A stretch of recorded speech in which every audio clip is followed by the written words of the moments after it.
Can I recreate my biggest poker win of all time? So far, my results have not been good, so I need to make as much money as possible to get back on track. Let's see if I can do it. First hand I get when I sit down is pocket jack. It's absolutely a great hand, absolutely a premium. I'm in the big blind position, button raises to 15, so I decide to 3-bet to 45. It folds around back to him, and he decides to go all in for 61. It's just another $16 more to call, so absolutely a snap call. I mean, even if he has me beat here, I think I have the odds to stick in this call. That's exactly what I do. I fast roll my hand, and he does the same, and he has ace king offsuit. So this is a classic flip. Let's see the run out, and unfortunately, the king comes in the window. The flop comes king 5-5 rainbow. Not a great flop for me. I need to catch up here with a jack. The turn is the 4, which is no help at all, and the river is the queen of clubs, sealing my fate, and I lose my first pot. And the first hand that I sat down, $61. It's quite a big loss at the very beginning. This really hurt my motivation, if I'm being honest. I've had a big streak of losses over the past several sessions, so starting off with a big loss like that is definitely not something I was looking forward to.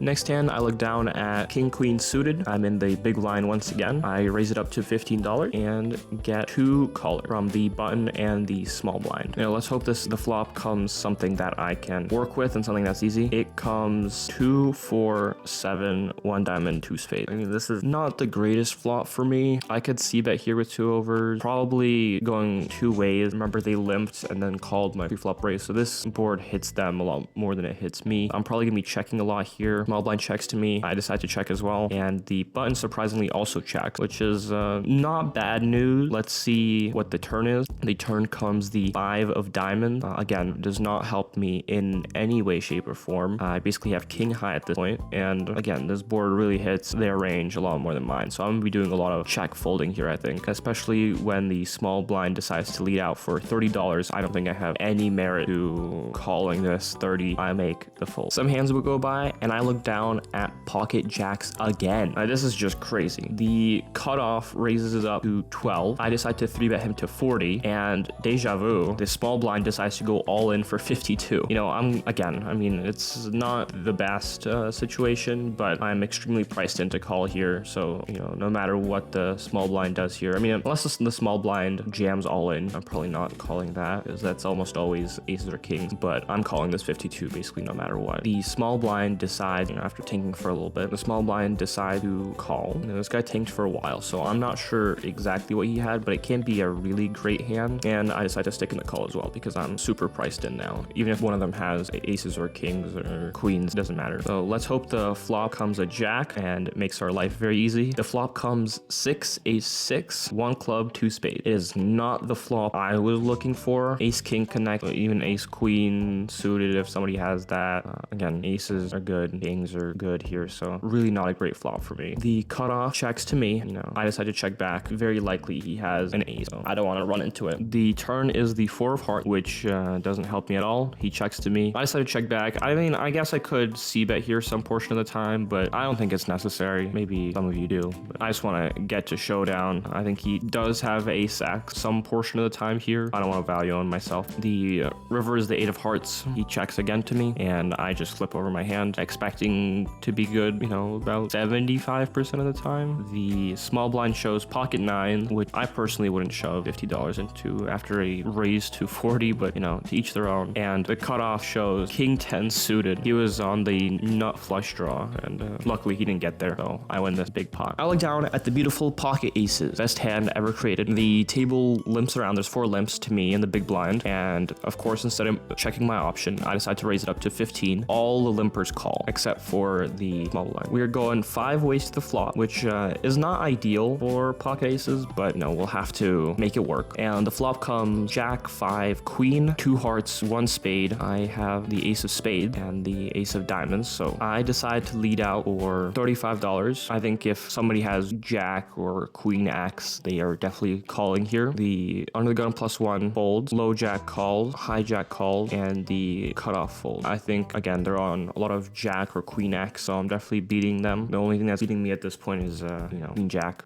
The turn comes the 10 of spades, bringing in another flush draw, but I have the ace of spades, so maybe if something happens, I can try to bluff here. At this point, I think I make a mistake in my bet sizing. I think there are so many draws here that I should be really sizing up and charging all of them. I decided to go for a bet of $45, which I think is way too low. It's a quarter pot.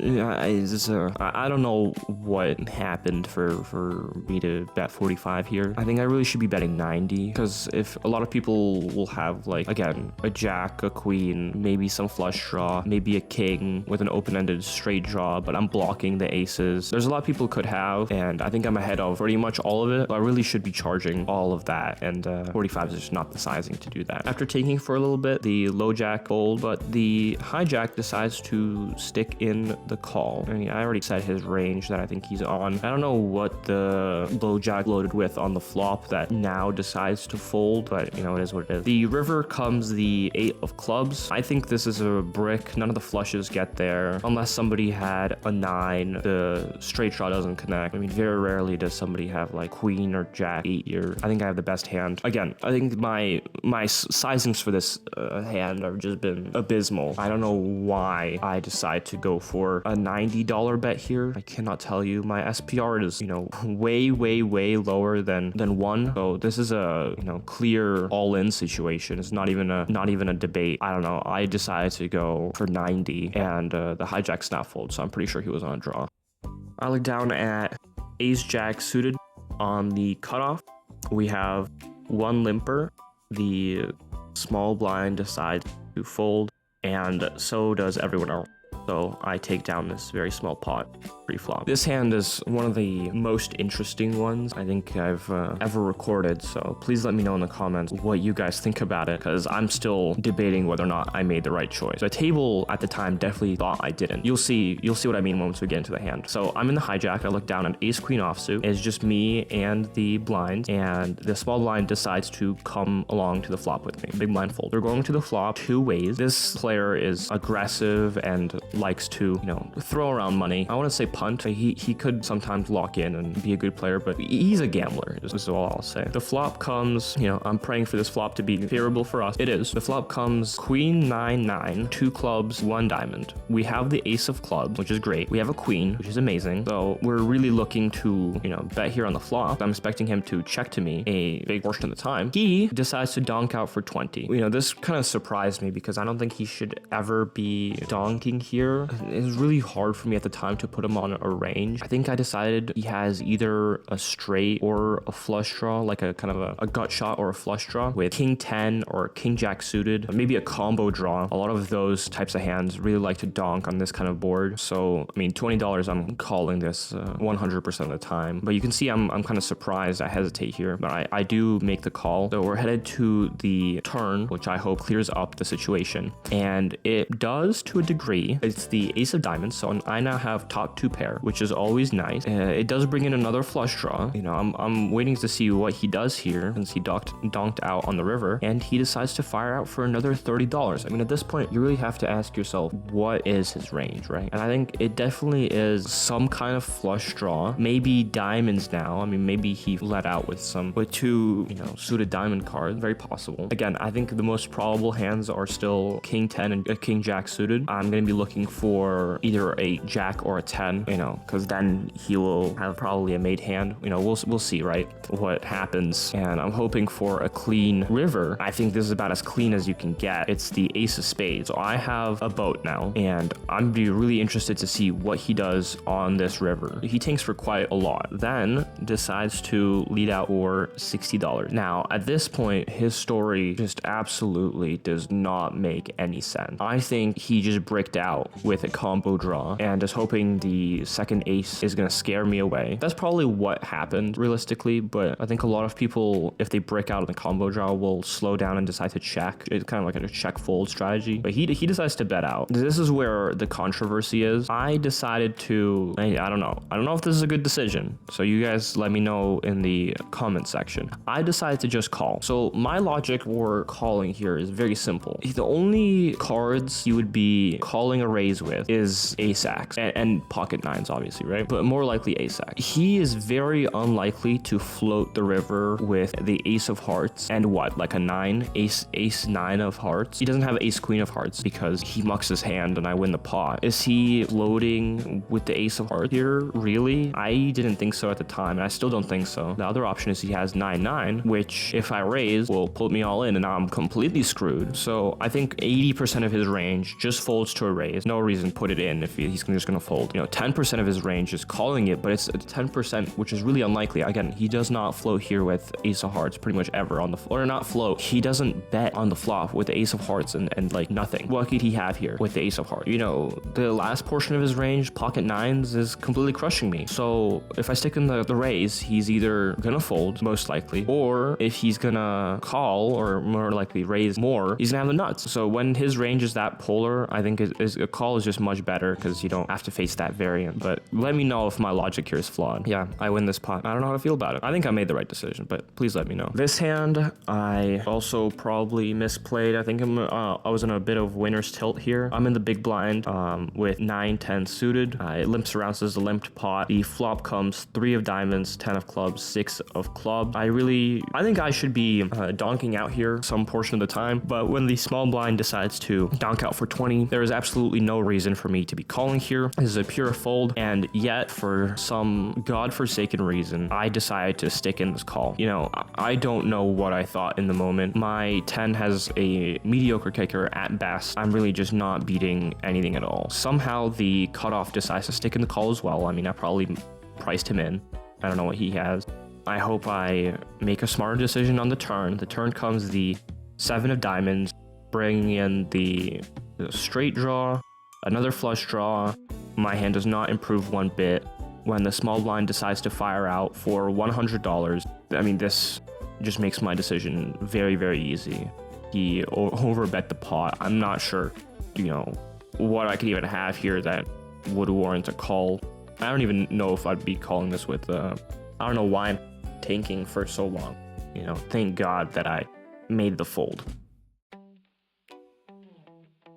This is another super interesting hand. I pick up pocket aces once again on the button. This session just has all the premium hands. I'm very glad to see, the best hand ever created. We're going always to the flop, which again is not ideal for pocket aces. Hopefully the flop comes good, and it comes, I think, amazing. It comes 4-7-3 rainbow. I definitely have the best hand here. There's no way. Sometimes they have pocket pairs that hit the set, but I think that's pretty unlikely. So I think I very often have the best hand, especially when it checks around to the cutoff, who decides to bet out or 15. This is a confusing sizing for me. It's a quarter of the pot. It's very hard to put him on to anything here that's strong. I think a stronger hand would probably go with like 30. What I put him on was like kind of like a gut shot, like maybe a 3-5 kind of situation. So some kind of 5x maybe, or a backdoor flush draw. Like sometimes you'll see this when they have 2 suited cards and they get a third one on the flop. Sometimes they'll go small, but I think his entire range really wants to check here, especially since I am the pre-flop aggressor. I decide to raise here, which I think is a mistake. I think I should be calling because I'm just so ahead of everyone's range here that I want to keep as much people in the pot as possible. Right now, the 2 early position players fold and the cutoff decides to stick in the call. I think when he calls, he definitely does not have a strong hand. Like I think pocket 7s would definitely re-raise here. Sometimes they could be slow played, but I think he definitely has some kind of draw when he just calls. Let's hope for a clean turn, and I think this is about as clean as you can get. It's the king of hearts. Unless he has pocket kings here, I'm not sure that improves his hand at all. So he decides to tank for a little bit. I don't know what he's thinking about. And at the time, I thought he was going to bet again, but he decides to check, which is pretty standard here. After the pre-flop aggressor, raised him on the flop, there's really no hands that should be leading out on the turn here. So after he checks, I mostly put him on like a 4 or 3x, maybe some kind of 5, again looking for a 6. So I decide to size up a little bit here. If he does have a draw, then I want him to definitely pay for it. I had to go for a bet of 65, and he sticks in the call. If he has a draw is not surprising. I think that's a pretty standard move. I'm hoping for a clean river, and that is exactly what I get. We hit the ace of spades on the river. Absolutely ideal card. We are taking this pot down. And now, he does something that really confuses me. I guess I'll take it, right? He decides to bet out for a absolutely massive. He checks his cards several times. I mean, I'm not sure what he's checking them for. I have top set. It's, very easy situation here. He bets out for 145. I do not know what in the world he could have that bets 145 here. I think realistically, I'm going all in here. Like, if I could take this hand back, I think his story just makes no sense at all. Easy all in, but I decide to just stick in the call and fast roll my hand, top set. We're taking this pot down, and he flips over. Actually, pause the video here and think about what hand plays like this. I'm really interested if any of you can guess in the comments. I know some of you will skip and not pause the video, but I really want you guys to pause the video and tell me in the comments what you think he flips over. When I was at the table, I was astonished. It is not a hand I had ever put him on, but let's see if any of you can guess. He flips over 2-5 suited. 2-5 suited. Really? Are we serious right now? Who calls a $15 pre-flop with a double suited gapper, man? Who does it? I don't think I've ever seen this before. He actually got the most out of me he could possibly get, because I think if a 6 came, I would have folded, because I was looking out for it. I knew he had A5. I didn't know he had 2-5, and the ace just really made me pay him the most amount. I'm really glad I didn't go all in. I think all in was the right move here, but I'm really glad I didn't. I lose this massive pot. I'm in shock. This just doesn't happen pretty much ever. Yeah, I mean, this is very devastating. A few hands later, I look down at pocket queen. We just get all the premiums this session. I'm on the cutoff. I raise it up to $15 and everyone folds. And that's exactly what I was looking for. That's great. Thank you, guys. Last hand of the night, I look down at pocket sixes in the big blind. Under the gun raises up to 11. I stick in the call. I think it's a very easy call on the big blind. The flop comes king 7 for rainbow. I decide to check. He does a very standard C bet of 11. I put him on ace high here initially, but I think he could have a large variety of different hands. And since I have third pair, I don't think I should be calling here. I mean, 6-6 is a very set mining hand, and I didn't hit the set on the flop, so I think this is a very easy fold. I decide to float and stick in the call since 11 is quite cheap. The turn comes the ace of clubs, so if he bets here, I think I'm just folding. I put him on ace X, maybe some king or 7, so basically his entire range is beating me. I'm looking to check fold here very often. I check, and he checks back, which is quite surprising. I think he might be slow playing an ace, or he has some sort of gut shot that he decided to see bet on the flop, like queen jack, jack 10, queen 10 kind of situation. And when the river comes a queen,